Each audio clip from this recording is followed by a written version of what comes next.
Hey everyone, Rarity Dash here. Time for another Patreon-sponsored blind reaction. And this one comes to you courtesy of Ryan Towers, who has requested that I react to Case 109 Belanglo Part 1 from Casefile True Crime Podcast. And I should say that this is Part 1 of Part 1, because Part 1 is like an hour and 10 minutes long, and my limit for videos is like 50 minutes. And when you split videos, the limit is 45 minutes. So we're going to be looking at 43 minutes of this about. Apparently that's the good cutoff point for this. So we're going to be looking at the first 43 minutes of it. And we'll pick it up after that if the patron is so inclined. Though I guess that'll depend on how this reaction goes. So this is obviously going to be kind of different. I mean, from the YouTube channel name, Casefile True Crime Podcast. That makes it pretty clear what we're going into here. A true crime podcast. And that could be interesting. True crime can be pretty cool. I mean, I don't know. I don't really seek it out or anything, but it can be an interesting thing to hear about. These terrible things that actually happen. And yeah, I mean, I guess a lot of it depends on what the case is and what does happen. Just how fascinating it ends up being. But depending on how this is presented and what this case, which doesn't sound familiar to me, Belanglo, I'm not even sure I'm saying that right. This could be of some interest, though I guess we'll have to see. Let's go ahead and get it started, and here we go. Robinhood is an investing app that lets you buy and sell stocks, ETFs, starting with the sponsor, and cryptos, all commission-free. While other brokerages charge up to $10 for every trade, Robinhood doesn't charge any commission fees, so you can trade stocks and keep all of your profits. Cool. Plus, there is no account minimum deposit needed to get started, so you can start investing at any level. The simple, intuitive design of Robinhood makes investing easy for newcomers and experts alike.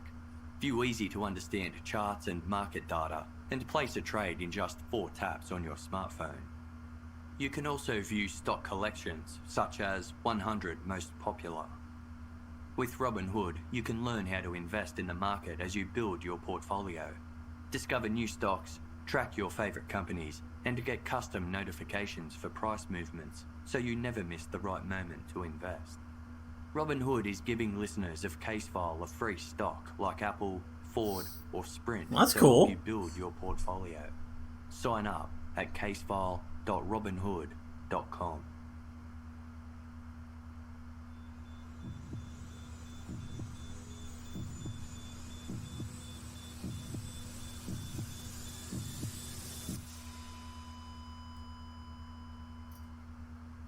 Our episodes deal with serious and often distressing incidents. If you feel at any time it is true crime, please so contact your local crisis centre. For suggested phone numbers for I guess there really aren't going to be support, visuals here. please so see the show notes for this take episode that off, on your so app there's no or on our website. glare.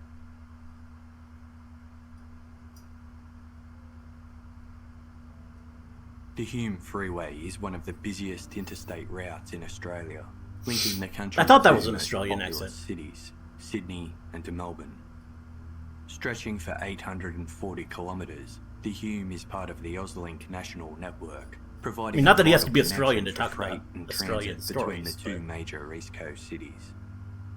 In 2013, the creation of the Holbrook Bypass marked the completion of an extensive overhaul of the roadway. I mean, you don't really with Sydney and Melbourne hear much now about linked by a Australian crime continuous stories dual-lane freeway, over here. unrestricted by the traffic lights and speed restrictions of passing townships. But it wasn't always this way. Prior to the upgrade, the Hume Freeway was the Hume Highway.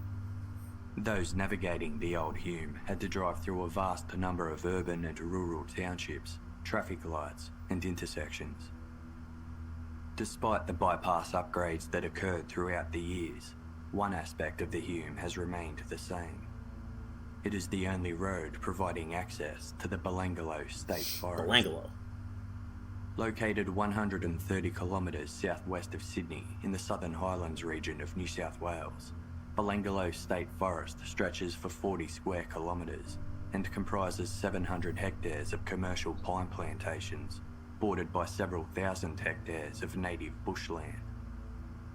Entrance is gained only by driving or walking through the seemingly endless rows of dense pine trees. The forest is home to a plethora of native flora and fauna, including koalas, wombats, kangaroos, and many species. Sounds like Australia. Providing a popular recreation spot for campers, trail bike riders, bushwalkers, picnickers, and photographers. Many parts of the seemingly endless rugged terrain are so remote they can only be accessed by a four-wheel drive or on foot. Yeah. Entrance to Belanglo is gained Perfect via place the for a crime Hume, to 16 kilometres south of the Southern Highlands town of Bowral, where a sealed road quickly gives way to rocky dirt roads, steep hills, and creek crossings impossible to navigate without an off-road vehicle. Fire trails and a complex network of tracks and paths crisscross throughout the forest, which is so large and isolated that it's rare to encounter another person whilst visiting. There are no signs or obvious landmarks to signify one's location within, making it a very easy place to get disoriented and lost. The forest is thought to have been named by an early 1800s settler who was so enchanted by the untamed beauty of the area that he christened it Belanglo, meaning good angel. Despite its splendour and distinctively Australian landscape, which continues to attract nature lovers and outdoor enthusiasts from all over the world, those who venture to the secluded forest note the vast space is enveloped by an eerie silence. As visitors turn to the forest entrance, a large ominous sign surrounded by a wall of towering trees warns, "Welcome to Belanglo State Forest. Please be careful."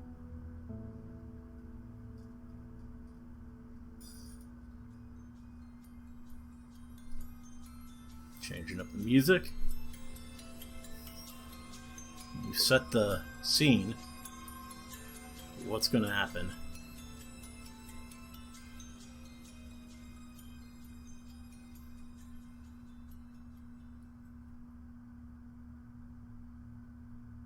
In the 1990s, over 200,000 young travellers ventured to Australia each year.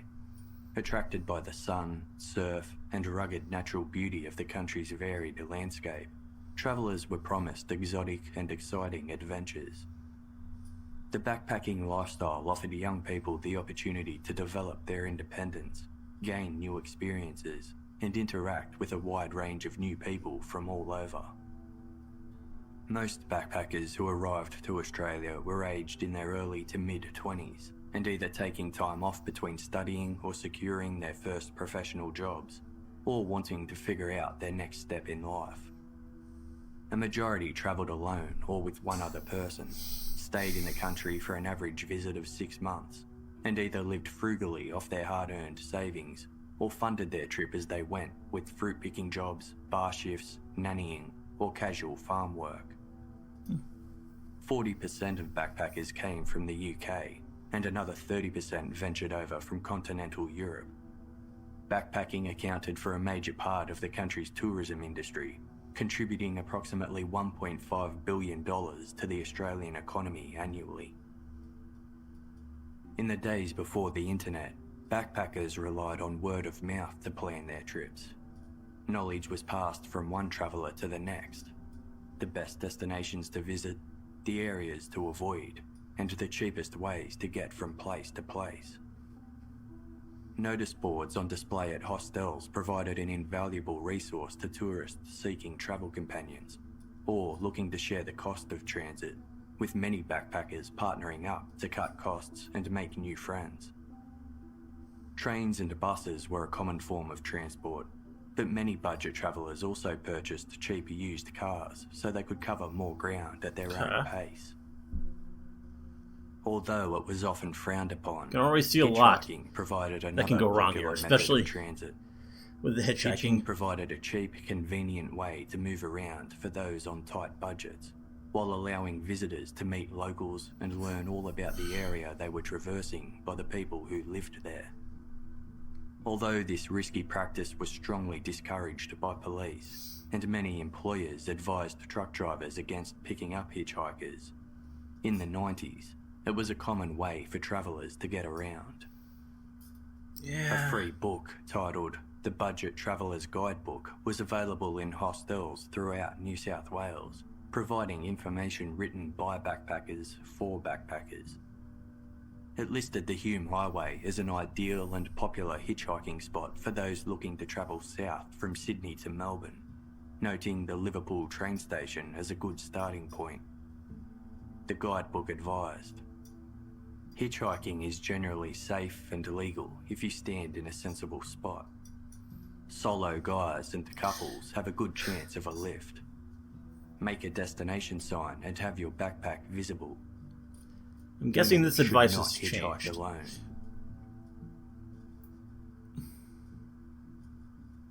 "19-year-old James Gibson was one of many Here we young go. travellers who favoured hitchhiking as a mode of transit. Described as friendly, We have a character. free-spirited, impulsive, and somewhat nomadic, James was most passionate about two things in life: art and the environment. He took conservation issues seriously and was dedicated to saving the planet by attending wilderness walks, volunteering in the country fire service, and participating in anti-logging protests. His dedication to the cause had recently led him to hitchhike from his family home on Victoria's Mornington Peninsula to a protest in the New South Wales town of Nimbin. Upon his return home, James was happy to be reunited with his family, of whom he was very close to. Yet, the nomadic lifestyle called to him, and he soon found himself eager to hit the road again. He decided to defer the sculpture course he had enrolled in at Frankston TAFE to have one more adventure. Although he was happy travelling alone, James invited his girlfriend Deborah Everest to join him on the trip. The two had met earlier that year, at the beginning of 1989, where they had hit it off immediately, despite their many differences. Deborah Everest was a bubbly and vivacious 19-year-old, noted for her dry, mischievous sense of humour. A budding writer and avid reader, she was studying psychology at Melbourne's Monash University while working part-time for charity organisation the Quadriplegic Society. Deborah intended to eventually make the move into journalism. She had been living away from home while attending uni, but as 1989 drew to an end, she deferred her studies and returned to her family home in suburban Frankston to help take care of her father after he was diagnosed with cancer. Deborah planned to return to university the following year, but with her studies temporarily on hold, she was free to join James on his journey. Although she didn't share the same nomadic hippie traits as her boyfriend and much preferred home comforts, Deborah had never travelled before and thought it would do her good to take a break and to broaden her horizons. I'm guessing that's not going James to and be the Deborah made a case. plan to travel north to Sydney, where they would catch up with some of James's friends before the group would head back south together to Albury, a regional city on the New South Wales-Victorian border. There, they'd make their way to the small riverside town of Walwa to attend Confest, a bush camping festival that celebrates alternative lifestyles, offering workshops, live music, and vegetarian food. On the morning of December 28, 1989, James and Deborah's parents respectively dropped their children off at the Frankston train station. James told his mother the pair intended to hitchhike from Melbourne to Sydney via the Hume Highway, and she wasn't happy about the idea. Although her son was a gregarious and experienced traveller, she was aware of the dangers of hitchhiking and warned her son to be careful. James reassured his mother that hitchhiking was perfectly safe, as long as you didn't travel alone, so she had nothing to worry about, considering Deborah would be by his side. Unlike James, Deborah didn't tell her mother they planned on hitchhiking, instead explaining they were catching a train to Melbourne and would then be getting a lift to Sydney with some friends. At around 9 a.m, James and Deborah farewelled their parents, purchased their tickets, and boarded the train to Melbourne. James had packed his red with blue trim Berghaus brand backpack full of clothes, as well as a small camping stove, and a 35mm Ricoh Is it important to know the SLR brand of camera everything? his parents had given him earlier that year. Deborah was equipped with a green nylon sports bag packed with clothes and personal items, a green and a beige sleeping bag that she had taken from her brother without asking, and $60 in cash. The duo disembarked the train in Melbourne City and quickly succeeded in obtaining a ride northwards to Sydney. It was the summer holidays, so there was plenty of traffic on the road, and it was easy to get a lift. James and Deborah made the long journey north without any hiccups and arrived in Sydney as planned. Upon their arrival at James's friend's house in the inner city suburb of Surrey Hills, they discovered the group they were supposed to be meeting there had already left for Confest without them. Their trip to Sydney was now pointless, as James and Deborah had specifically travelled an additional 6 hours north to join up with the Confest group. A little frustrated but accepting the situation, James and Deborah decided to stay the night in Sydney before making the 6-hour journey back south to Confest in the morning. James's friend's flatmate invited them to sleep on the lounge room floor before they departed for Albury the next day. That night, December 29, Deborah phoned her mother to say, "We've arrived safely. I knew you would be in a panic until you heard from me. We're fine, don't worry. I'll send you a postcard and we'll ring you tomorrow." Yeah. Not gonna happen, is it? James and Deborah set out for Albury the following morning of December 30 at around 10 a.m. They intended to follow the well-worn backpackers' path, which involved catching a train to either Liverpool or Casula in Sydney's southwest, before heading towards the Hume Highway on foot, and then attempting to hitch a ride south from a passing motorist. However, the exact route they ultimately decided to take is unknown. That day, Deborah's mother, Patricia Everest, waited eagerly for a phone call from her daughter as promised. But the evening came and went, and there was no word from Deborah. Even though it was unlike Deborah not to be in touch, Patricia tried to reassure herself that the travelling couple were probably just having such a great time that they forgot to call home. As the days went by and still she hadn't heard from her daughter, Patricia became increasingly concerned. She contacted James's mother, Peg Gibson, who advised she hadn't received any contact from her son. Peg wasn't too worried though. She was used to James venturing off to remote locations where there were limited means of communication, so she assured Patricia their children were probably just in an area with no telephone. Yeah. But as the days continued to pass by, and still there was no word from James or Deborah, Peg began to share Patricia's concern. The two mothers kept in close contact to see if the other had heard anything, but when no news came through, they soon became frantic.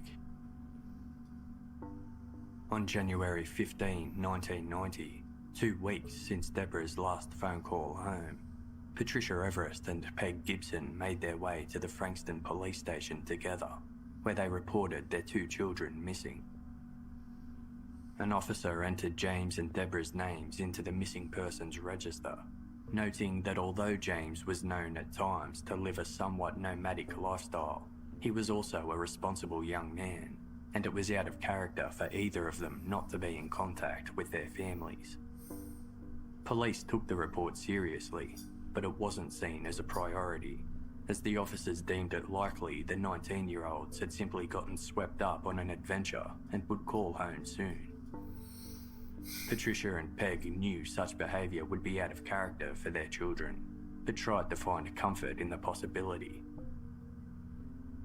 James's sister's wedding day was fast approaching, and the Gibson and Everest families held on to hopes the pair would return home in time for the occasion. Yeah. James and his sister were close, and his family knew there was no way he would miss such a milestone event. But the big day on January 21 came and went with no contact from James or Deborah. Their families had no doubt now that something was horribly wrong. Friends and relatives gathered together to help with the search.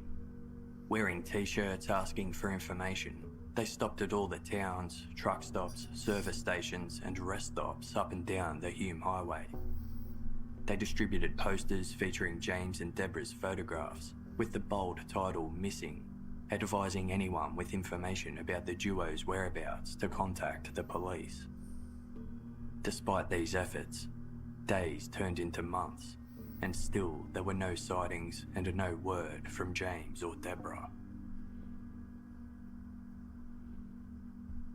On March 13, 1990, a woman named Wendy was driving along Galston Gorge Road, a narrow, picturesque stretch of asphalted road that runs between the towns of Hornsby and Dural in the northwest outskirts of Sydney. Wendy noticed a red backpack with blue trim on the side of the road and stopped to pick it up, throwing it in the boot of her car. When Wendy arrived to work, she had a look through the backpack but didn't find anything of interest. It contained a black pen, a tin of sardines, and some pine needles, which she noted as odd considering there were no pine trees in Galston Gorge. She also noticed the ID tag had been cut out of the backpack, meaning there was no way of identifying its owner. So Wendy put the pack aside and went about her day. The next day, she had another look at the backpack and noticed there was a name, address and telephone number written inconspicuously on the bottom of the pack.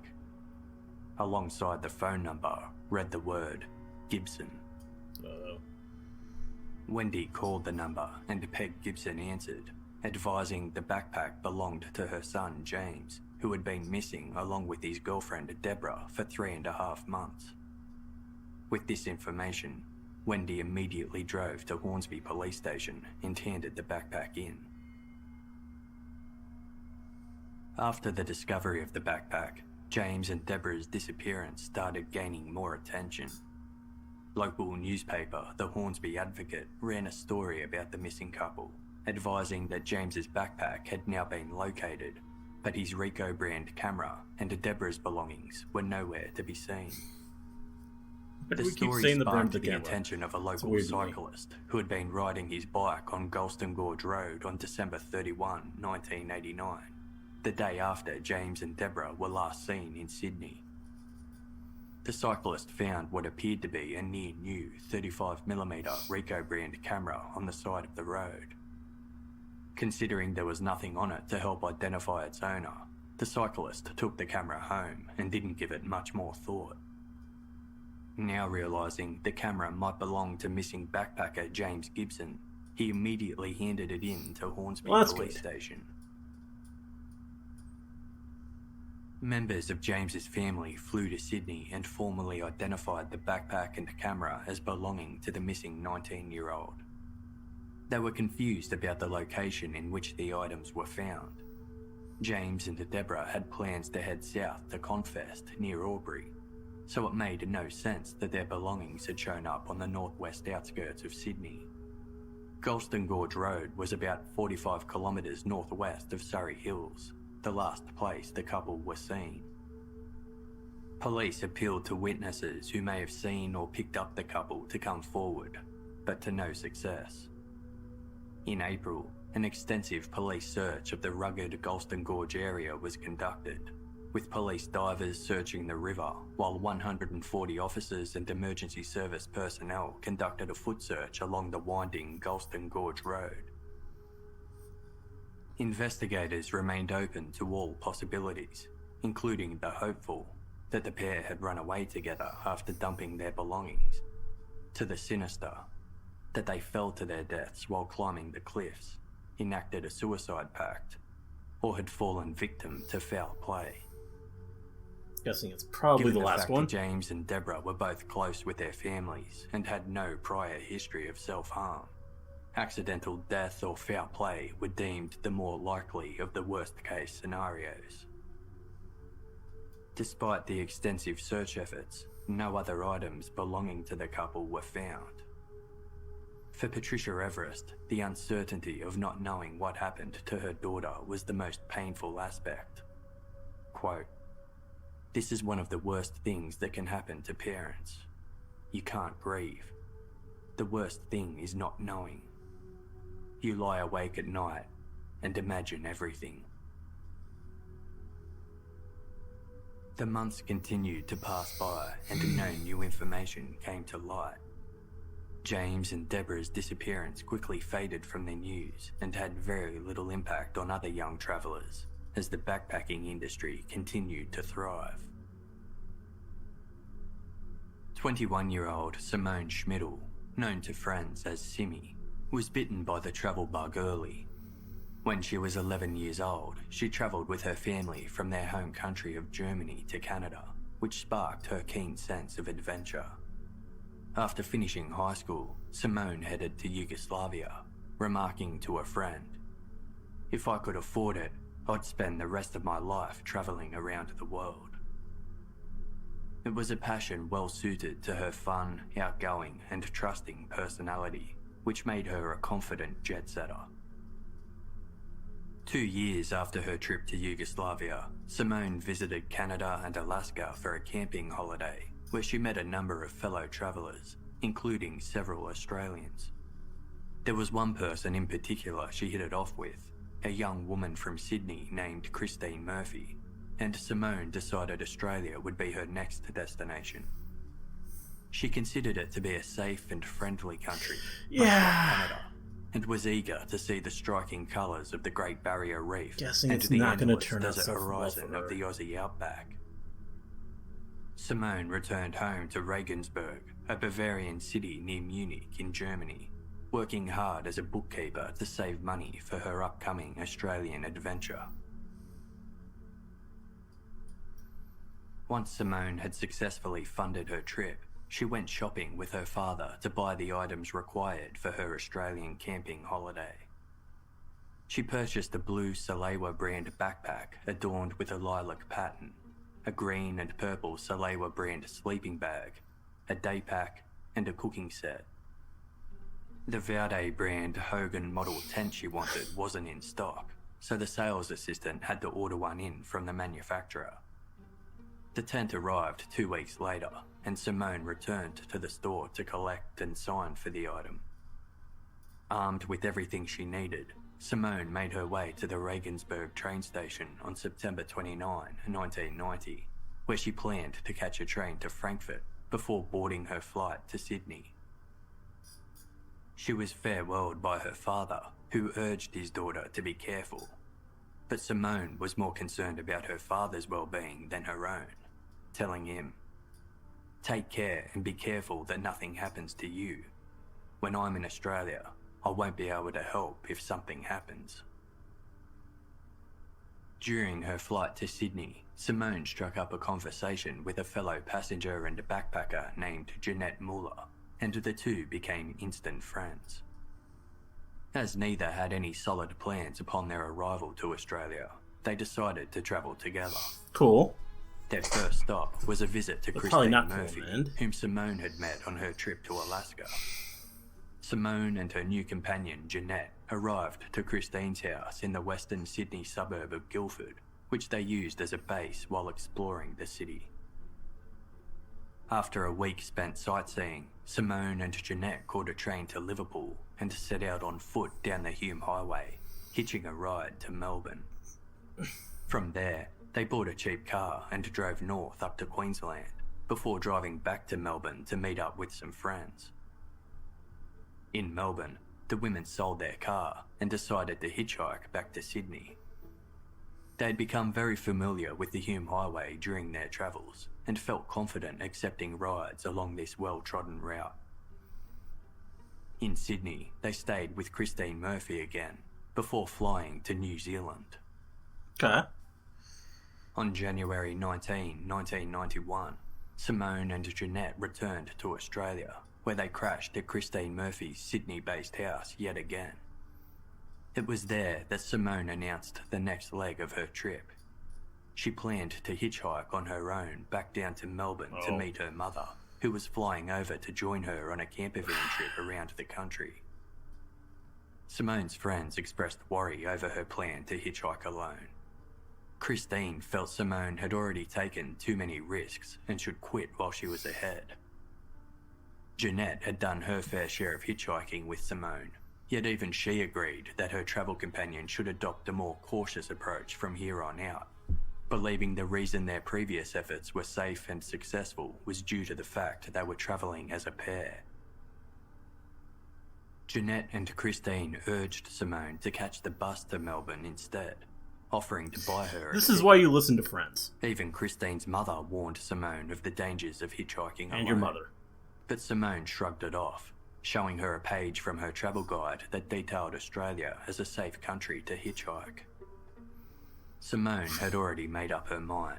I'm guessing it definitely doesn't say that anymore. Quote, Simone had a relaxed attitude towards hitchhiking and told her friends not to worry. She'd always found people to be friendly and helpful. Her argument when we tried to talk her out of it was, "Don't worry about it. I'm quite safe." At 8:30 a.m. on January 20, 1991, Simone Schmidl left Christine Murphy's house to begin her solo journey to Melbourne. Jeanette walked her part way to the Guildford train station, where the two said their goodbyes at a nearby news agency. The trains weren't running that morning, so Simone caught a bus from Guildford to Liverpool, where she began the walk to the Hume Highway at 9 a.m. Simone's plan was to hold up a sign displaying her final destination of Melbourne in the hopes of catching a lift from a friendly truck driver. She set off down the Hume Highway wearing a bright yellow singlet, green shorts and hiking boots, carrying her backpack, tent, sleeping bag, and $20 cash. 3 days later, on Wednesday, January 23, Simone's mother, Irvinia, arrived at Melbourne Airport, eager to see her daughter after 4 months apart. However, Simone wasn't waiting for her mother in the arrivals lounge as expected. Irvinia assumed she wouldn't be too far away and continued to wait, wondering whether Simone had been confused about their plans. Perhaps she thought they were supposed to meet at the house of a friend where they would be staying. Irvinia called a taxi to their friend's house, presuming Simone was already there. But when she arrived, Simone was nowhere to be seen, and nobody had heard from her. The worried mother sat by the phone, waiting for Simone to ring, but no calls came through. Irvinia called Christine Murphy's house, the last place her daughter stayed. Simone's friends, Christine and Jeanette, had already begun to worry even before receiving Irvinia's phone call. Simone had promised to make contact upon her safe arrival to Melbourne, but days had passed since she departed, and they still hadn't heard a word from her. Christine said, "By Monday night, when we hadn't heard from Simmy, we began to worry. By Tuesday night, logic began to hit." On the 5th day of Simone's disappearance, Irvinia made her way to the Russell Street police station in Melbourne to report her daughter missing. The officers on duty weren't overly concerned. Simone was an experienced young backpacker, and there was every chance she had made a spur-of-the-moment decision to change her travel plans. But Irvinia knew such a thing would be completely out of character for her daughter.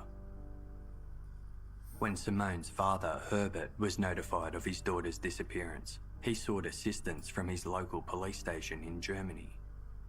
The German officers told him there was nothing they could do, as it was an issue for Australia. What are they going to do?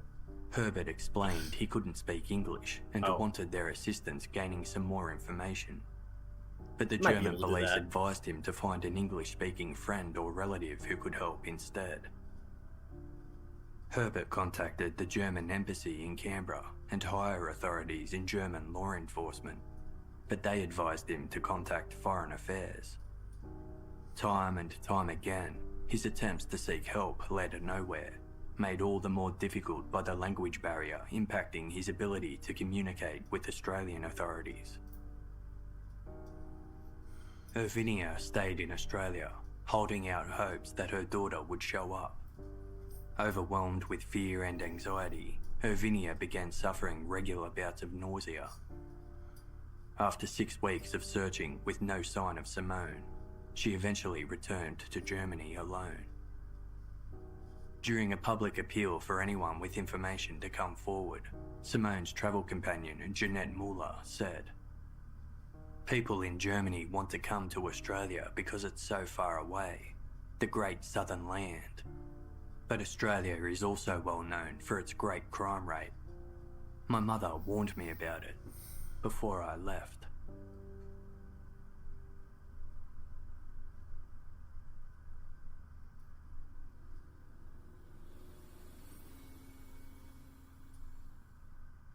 If you're amongst the 80% of people who have already failed to honour their New Year's resolutions, every day presents an opportunity to start again. Even if your 2019 got off on a rocky start, it's not too late to establish new habits to support a happier, healthier you. That's why we're excited to partner with Calm, the #1 app to help you sleep, meditate, and relax. The Calm app has been instrumental. They definitely have some interesting sponsors. Stress and anxiety. If you head to calm.com/casefile, you'll get 25% off a Calm premium subscription, which includes hundreds of hours of programs, including guided meditation, soothing music, breathing exercises, and my personal favourite, the sleep stories. Sleep stories are like bedtime stories for adults, narrated by the likes of comedian Stephen Fry and a Game of Thrones star Jerome Flynn, to lull you into a peaceful sleep. For a limited time, Casefile listeners get 25% off a Calm premium subscription at calm.com/casefile. That's calm.com/casefile. Get unlimited access to all of Calm's content today at calm.com/casefile. Give yourself the gift of Calm and embrace a happy and healthy 2019. If you're still using a manual toothbrush, it's time to make the move to Quip. This innovative electric toothbrush was designed in collaboration with leading dentists and designers to make brushing your teeth more effective, enjoyable, and affordable, while also improving your dental health. Quip toothbrushes use sensitive sonic vibrations to make sure you don't brush too hard, avoiding damage to your gums. They even have a built-in 2-minute timer which pulses every 30 seconds to remind you to switch sides. I've been using Quip for a while now and can't imagine going back to a regular manual toothbrush. I not only love the way they look, but I can also notice a difference in the way my teeth feel now that I'm brushing correctly. I also love that you don't have to worry about buying new batteries or brush heads, as replacements are sent right to your door every 3 months. That's why I love Quip, and why they're backed by over 20,000 dental professionals. Quip electric toothbrushes start from just $25. If you go to getquip.com/casefile right now and purchase a toothbrush, you'll also get your first refill pack for free. That's your first refill pack free at getquip.com/casefile. Alarm, the willies, the heebie-jeebies, panic. There are dozens of words for fear, but there's just one exceptional home security company to stop fear at your front door. Simply Safe. Simply Safe is an award-winning home security system. He does have a cool voice, though, so protection through blizzards, I don't mind blackouts, and burglars. The prices are fair and honest, and there's no contracts, hidden fees, or sneaky gotchas, ensuring you can feel protected without worrying about your bank balance. It's easy to set up, too. All you need to do is plug in the base station and set up the sensors. There's no drilling or tools required, and you can control the whole system from anywhere using your phone, laptop, or tablet. Thanks to Simply Safe, fear has no place in the home. Try Simply Safe with free shipping, free returns, and a 60-day risk-free trial. Order now and have your home protected within 1 week. Just go to simplysafe.com/casefile to get started today. That's simplysafe.com/casefile. Be sure to go there so they know we sent you. simplysafe.com/casefile. Alright, back into it now. Does kind of take you out of it, the extended commercial break. Like the thousands of backpackers who were drawn to Australia each year, 21-year-old Gabor Neugebauer was eager to see as Another much one. of the world as possible. Born in Stuttgart, Germany, his father's job in the Air Force meant Gabor had moved around a lot throughout his childhood. Is it all going to be the same guy? He felt confident venturing to new places, even though he was quiet, shy, and liked to keep to himself. Passionate about nature and the environment, Gabor had a particular interest in geology and volcanology. After serving 15 months compulsory service in the German military, he applied to pursue these interests at university. But when he failed to gain entry to his preferred course, he enrolled in a philosophy degree instead. He promised his parents he would transfer to something they considered more serious once he had scratched his travel itch. It was around this time that Gabor met Anja Habschied, a shy, kind-hearted 20-year-old who shared his love for the environment. Anja had recently completed a drafting course and was eager to embrace the world beyond Germany before she recommenced her studies. Beyond their shared passions for nature and travel, Anja and Gabor had lots in common.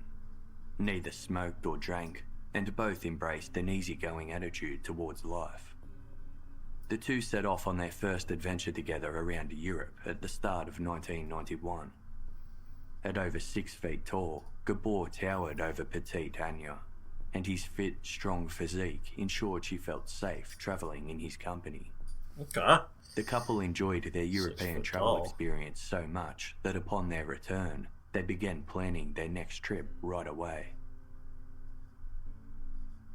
Gabor's uni course was scheduled to resume in early 1992, and before returning to the books, he and Anja decided to set off on a 2-month journey backpacking around Asia, where they were mostly looking forward to visiting the temples and volcanoes of Indonesia. They set off for Indonesia in late 91, but while they were there, the weather took an unexpected turn for the worse, and the couple made a spur-of-the-moment decision to head to Australia instead.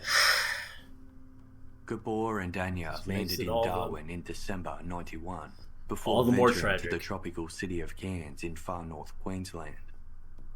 With Christmas fast approaching, they met some other travellers along the way who told them Bondi Beach in Sydney was the place to be during the festive season, as there was a large backpackers' Christmas party put on there every year. Intrigued by this tip, the couple added Sydney to their itinerary, with Anja writing a letter to her family in Germany saying she was really looking forward to this leg of their journey. Upon their arrival in Sydney, Gabor and Anja checked into a hostel in King's Cross, an inner city district which at the time was a hotbed for drugs, crime and seedy nightlife, but was popular with backpackers due to the cheap accommodation available. Not liking the vibes of the city and unable to sleep during the hot, sticky summer night, Gabor called his family in Germany from a payphone in the hostel corridor at 4 a.m. on Christmas morning. Although the international connection was poor, Gabor's mother could tell her son wasn't in good spirits. He and Anja much preferred Asia over Australia and were looking forward to leaving. Before the phone line disconnected, Gabor told his mother he wanted to leave Australia as soon as possible. The next day, December 26, 1991, Gabor and Anja settled their bill and checked out of the King's Cross hostel, telling staff they were heading north to Darwin. They had booked a flight to Indonesia departing New Year's Day and were eager to resume that portion of their trip before flying from Indonesia to Germany on January 14. However, January 14 came and went, and nobody back home heard a word from Anja or Gabor, nor had they returned to Germany as planned. Their families clung to the possibility that they may have simply missed their flight, or had decided to extend their stay and weren't able to reach a phone to let anyone know. But fears for their well-being were quickly exacerbated when it was revealed Gabor and Anja hadn't touched over $3,000 worth of travellers' checks since checking out of their King's Cross hostel. Knowing they would be returning to Darwin after Sydney, Gabor and Anja had let their friends and family know to direct any mail for them to the Darwin post office. It was common practice for backpackers who had no fixed address to nominate a post office where they could collect mail while passing through. Gabor's mother had sent the couple a Christmas package containing cookies and other treats, but the package remained at the Darwin post office uncollected, indicating the couple may have never made it there. On January 30, 1992, a little over a month since Anja and Gabor were last seen Oh. Well, that's where we're cutting off, apparently. I don't know if I got the... yeah. But, there we are.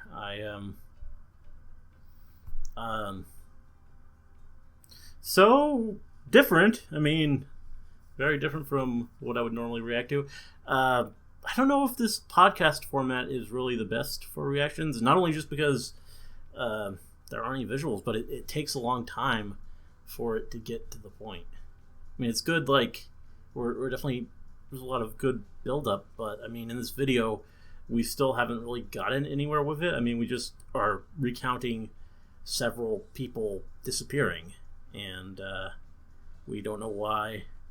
And I should note that this is a 5-part thing, so it'll probably be a while before I know why, if I were to continue it. Yeah. Interesting.